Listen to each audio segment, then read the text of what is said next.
अभी साहब थोड़ा स्ट्रेटेजिक सवाल मैं आपसे करना चाहूँगी।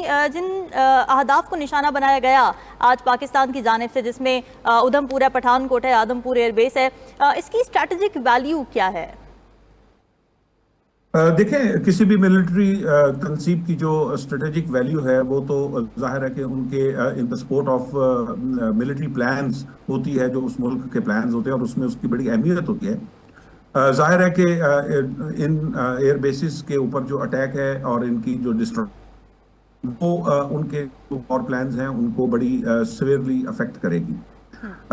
मेरा अपना जाती ये ख्याल है कि इंडिया जो है वो नैरेटिव की जंग झूठ पर मबनी स्क्रिप्ट के ऊपर बना है।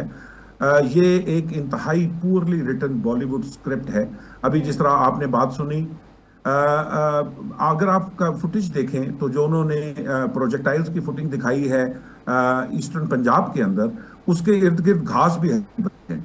आप खुद एहसास कर सकते हैं कि जहां पे एक एक्सप्लोसिव डिवाइस आके गिरता है वो इर्द गिर्द तबाही मचाता है, कम से कम घास जलाता है, लेकिन वो ऐसे है जैसे जीप से उतार कर एक रखा गया है और उसकी एक तस्वीर खूबसूरत सी ली गई है विद ऑल लाइटिंग इफेक्ट्स। तो ये झूठ ज्यादा देर नहीं चलता। अभी हम इंफॉर्मेशन एज के अंदर हैं। आपको भी कुछ घंटों के लिए, कुछ मे बी दिनों के लिए तो छुपाया जा सकता है, बट नॉट फॉर एवर।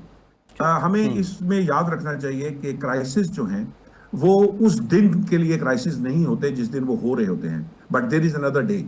और वो जो अदर डे होता है उसमें सारी हजीमत, शर्मिंदगी होती है जब तमाम हकायक सामने आते हैं। आपने अभी देखा इंडिया का हर वो क्लेम जो वो समझ रहे थे कि इस टेम्परेरी टाइम के लिए सेल करेगा, वो एक के बाद एक झूठ साबित हो रहा है और एक हजीमत और शर्मिंदगी का बायस बन रहा है।